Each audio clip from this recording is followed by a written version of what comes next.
تو آج غیر مقلدوں کے 6 نمبر آپ کو یاد کرا دیتے ہیں نا. ان کا جو علم ہوتا ہے وہ 6 نمبر میں ہوتا ہے سارا.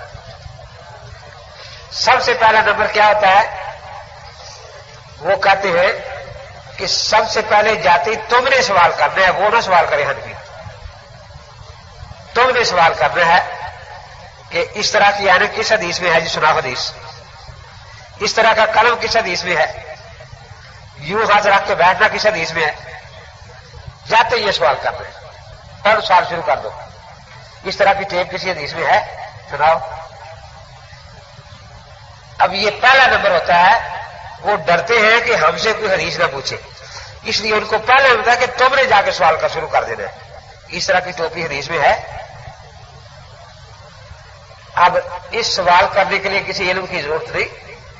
آپ 5-6 سال کے بچے کو بھیج دیں ڈاکٹر کی دکان پر، وہ بھی جائے گی یہ ڈیرو بیان کس حدیث میں ہے جی، یہ سلفا ڈازین کس حدیث میں ہے جی، پوچھ رہی ہے نا. تو یہ ان کا پہلا نمبر ہوتا ہے.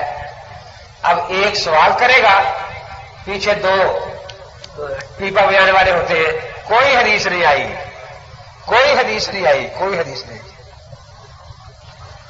پیچھے ایک اور آ جائے گا، جی حدیث کہاں سے ہے؟ ساری عمر فقہ پڑھتے ہیں، حدیث آئے کہاں سے؟ ساری عمر فقہ پڑھتے ہیں. تو یہ پہلا نمبر ہے. شاگردوں نے کہا کہ استاد جی تو آپ نے ایسی بات بتائی، نہ کسی کو میں کھڑے ہونے دوں گا نہ بیٹھنے دوں گا. کوئی کھڑا ہوگا تو اس طرح کھڑا ہونا کس حدیث میں ہے؟ اس طرح بیٹھنا کس حدیث میں ہے؟ لیکن ایک بات سے میں ڈر بھی رہا ہوں دل میں، کہتا ہے کیا آخر میں بھی میرے پاس بھی کوئی چیز ہوگی، کوئی کام کروں گا تو وہ پوچھیں گے کہ یہ کس حدیث میں ہے. پھر ہم پوچھ سکتے ہیں نا کہ دوسرا نمبر یاد کر لو. کیا کہ جب کوئی تجھ سے پوچھے کہ کس حدیث میں ہے تو فوراً کہو کس حدیث میں منع ہے، کس حدیث میں. اب یہ بھی بوجھ اس پر ڈالنا ہے کہ منع کی حدیث بھی وہی دکھائے. اس کے بعد پورے علاقے میں شور بچانا ہے کہ دیکھو جی ایک کام کے کرنے کی حدیث مانگی تھی، ایک کے منع کی، نہ کرنے کی آئی ہے نہ منع کی آئی. جی آئے کہاں سے؟ فقہ تو پڑھتے ہیں ساری عمر، حدیث تو پڑھتے ہی نہیں. کتنے نمبر ہو گئے؟ 2. اس نے کہا کہ یہ بھی بہت اچھی بات ہے. اب کسی علم کی ضرورت نہیں، جو کوئی پوچھے کہ بھئی یہ چیز کس حدیث میں ہے، کہاں منع ہے، کہاں منع ہے، کہاں منع کی حدیث دکھاؤ، پیچھے لگ گیا نا. کہ اگر کوئی کتاب حدیث کے لے کر آ جائے اور اس نے حدیث نکال کے دکھائے کہ دیکھو یہ حدیث ہے اور تمہارا عمل اس پر نہیں، یہ اس کے خلاف ہے، پھر کیا کروں؟ کہ تیسرا نمبر یاد کر لو کہ وہ کیا کہ جس طرح شیعہ لاکھ سے زیادہ صحابہ میں سے صرف 4-5 کو مانتے ہیں، ہم صرف 6 کتابیں مانتے ہیں، سیاستہ اور کوئی نہیں مانتے. ہم صرف 6 کتابیں مانتے ہیں اور کوئی نہیں مانتے. اب دیکھو پوری کتابوں کا انکار حدیث کی کتابوں کا، اور اہل حدیث نام پکا رہا. پھر بھی اتنی حدیثوں کا انکار کرنے کے بعد بھی پکے اہل حدیث. دیکھو ہمارے ہاں یہ بات نہیں ہے. اب دیکھیے آپ میں سے کسی نے کہا کہ ہم موطا امام مالک نہیں پڑھیں گے، مالکی پڑھیں، ہمیں کیا غرض؟ کسی نے کہا؟ اس استاد نے کہا کہ محمود والا نہیں پڑھیں گے، ہم نہیں پڑھیں، ہمیں اس سے کیا غرض؟ کسی نے کہا کہ ہم ترمذی نہیں پڑھیں گے، شافعی پڑھیں، ہمیں اس سے کیا غرض؟ ہمارے ہاں یہ بیر تیر نہیں کہتے اللہ کے نبی کی حدیثیں ساری پڑھنی، ٹھیک ہے نا. لیکن ان کے ہاں بیر تیر ہے کہ یہ کتاب تیری ہے، یہ میری ہے. اب یہ ترمذی اٹھائیں گے لیکن آپ تحاوی لے کر بیٹھے تو ویسے ہارٹ اٹیک ہونا شروع ہو جاتا ہے ان کو. اگر وہ بھی تو حدیث کی کتاب ہے نا. آپ موطا محمد لے کر بیٹھے تو بس اٹھ کے بھاگتے، یہ نہیں ہم مانتے، ہم یہ نہیں مانتے، یہ نہیں مانتے. وہ اس پر ایک لطیفہ میں سنایا کرتا ہوں کیونکہ لطیفے سننے کے تو آپ بہت شوقین ہیں نا. وہ ایک پیر صاحب تھے، ان کے 2 مرید تھے گاؤں میں. وہ بیچارے مرید آپس میں لڑ پڑے کہیں، گرمی کا موسم. پیر صاحب آ گئے، جو پہلے گھر آیا مرید کا جس کا، وہاں چلے گئے. اس نے پانی وغیرہ پلایا اور ذرا دبانے لگا کہ حضرت تھکے ہوئے ہیں.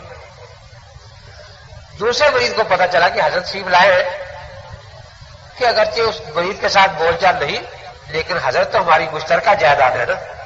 وہ آیا، ایک ٹانگ وہ دبا رہا تھا، یہ دوسری ٹانگ پر دبانے بیٹھا، لیکن ذرا خوشی میں کہ مجھے بھی ایک ٹانگ فارغ مل گئی ہے، وہ جلدی سے ہاتھ رکھا نا تو یہ انگلی دوسری ٹانگ پر لگی جس کو پہلا مرید دبا رہا تھا.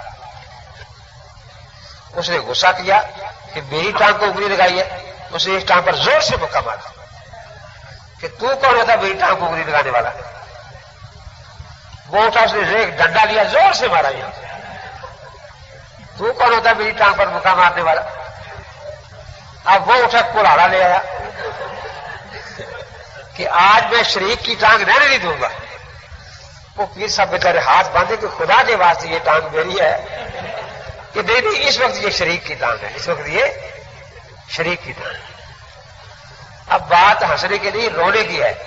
کہتے تحاوی شریک کی ٹانگیں ہم حدیث نہیں مانیں گے. اس کی تیالسی عربیوں کی لکھی یہ شریک کی کتاب ہے، ٹانگ ہم اس کو مانیں گے. تو تیسرا نمبر ہے کہ حدیث کی کتنی کتابوں کا انکار اور نام پکا ہے حدیث.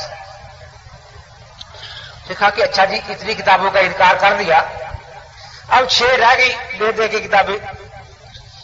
اگر کوئی ان ہی 6 میں حدیث دکھا دے اور وہ ہمارے خلاف ہو، پھر کیا کیا جائے؟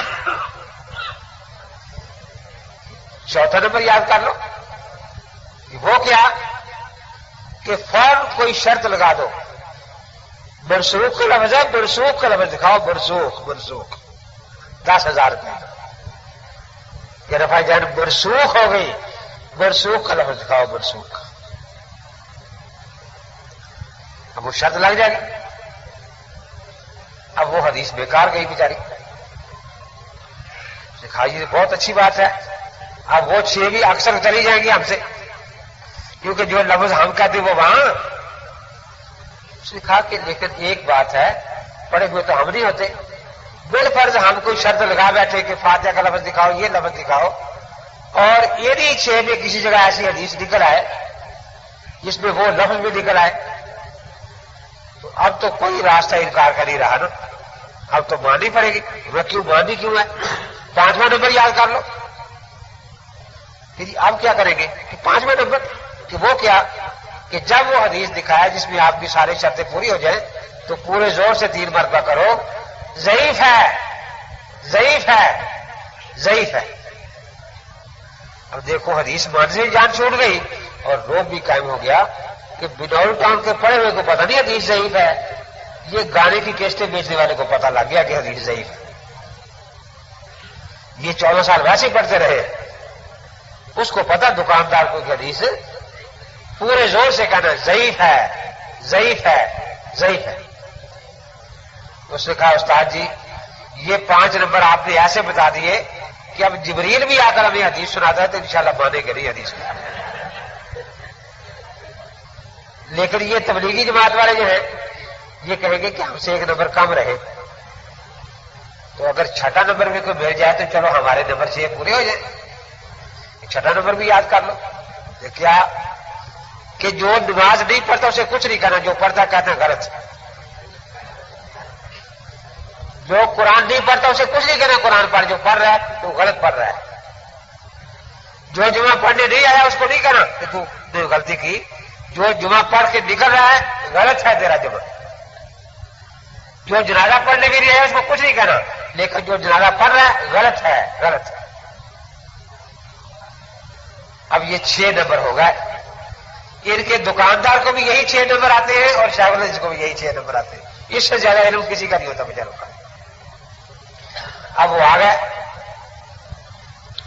تبلیغی جماعت والے ساتھیوں کی طرح نماز کے بعد کھڑے ہو گئے. بھائی کوئی مسئلہ پوچھنا ہو تو میں پڑھ کر آیا ہوں. لوگ حیران کہ پہلے بھی لڑکے جاتے تھے پڑھ کے آتے تھے لیکن اتنے تیز نہیں تھے. آخر بڑے لوگ بیٹھے ہیں، جب اس کی باری آئے گی اسے پوچھ دیا کریں. اس نے سمجھا کہ میرے ساتھ ناانصافی ہو رہی ہے.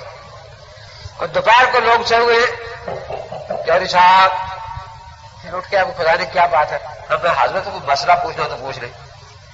یار تیرے علم کو زنگ لگ رہا ہے، ابھی تو آیا کب ہے اور حضرات بیٹھے ہیں. اس اس نے کہا کہ یہ تو قابو نہیں آتے، مسئلہ پوچھتے ہی نہیں، یہ کے ساتھ تو کوئی نمبر استعمال کرنا چاہیے، اگر 6 نمبر سیکھ کر آئے ہوئے۔ اب یہ کھڑا ہو گیا صبح مدرسے کے سامنے، بچے اسکول والے نکلے قرآن پڑھ کے، ایک کو پکڑا، کون سا پارہ پڑھتے ہو؟ 5واں، سناؤ کلمہ لا الہ الا اللہ محمد رسول اللہ۔ غلط ہے۔ شام اس مدرسے کے سامنے جا کھڑا ہوا، پھر لڑکے کو بولا کون سا پارہ پڑھتے ہو؟ 15واں، سناؤ کلمہ لا الہ الا اللہ محمد رسول اللہ۔ غلط ہے۔ پورے علاقے میں شور ہو گیا کہ پہلے بھی لڑکے جاتے تھے پڑھ کے آ جاتے تھے، لیکن اب جو آدمی گیا ہے پڑھ کے لڑکا آیا ہے وہ زیادہ ہی پڑھ کے آیا ہے۔ 1400 سال والا کلمہ بھی غلط ہے، 14 سال والی نماز بھی غلط ہے، 14 سال والا جمعہ بھی غلط ہے، اور جنازہ بھی غلط ہے۔ اب کوئی پوچھے کہ اچھا صحیح کلمہ کیا ہے؟ مناظرہ کر لو، مناظرہ کر لو۔ صحیح کلمہ ہے لا الہ الا اللہ و محمد الرسول اللہ، و محمد رسول اللہ۔ بھائی یہ واؤ کا کیا ثبوت ہے؟ مناظرہ کر لو، مناظرہ طے ہو گیا۔ آخر تنگ آ کے یہ لوگ بھاگی بنیر سے بھاگے آ رہے ہیں، کہاں جا رہے ہیں؟ New town. کیا بات ہے؟ مناظرہ ہے۔ کس بات پر؟ وہ ایک مولوی صاحب آئے ہیں، اس نے کلمے میں واؤ ڈال دی ہے۔ واؤ بیماری بھی ہوتی ہے نا، پورے جسم میں درد شروع ہو جاتی ہے، واؤ کی بیماری۔ ری نہیں سمجھتے، کوئی زبان نہیں سمجھتے۔ اس نے کلمے میں واؤ ڈال دی ہے، اور سنی مسلمانوں نے واؤ نکالنی ہے تاکہ ری نکل جائے اور کلمہ تندرست ہو جائے۔ جب سارے جمع ہو گئے، ہاں بھائی دیکھو بات کوئی بھی نہیں، آپ میرے ساتھ ناانصافی کر رہے ہیں، آپ میرے ساتھ پر پگڑی باندھیں اور اعلان کریں کہ علاقے کا سب سے بڑا مفتی یہی ہے، ورنہ میں 6 نمبر پڑھ کے آیا ہوں۔ ابھی میں نے کلمے میں واؤ ڈالی، آپ سارے پریشان ہیں، پھر میں نے نماز میں واؤ ڈال دی ہے، پھر میں نے تو آئے واؤ ڈالنے کے پروگرام سے ہوں، اس لیے میں دین کے ایک ایک مسئلے میں واؤ ڈالوں گا، اور بہتر خیر اسی بھی ہے کہ مجھے اپنا استاد مان لو اور مفتی اعظم مان لو۔ تو یہ 6 نمبر ہوتے ہیں غیر مقلدین کے۔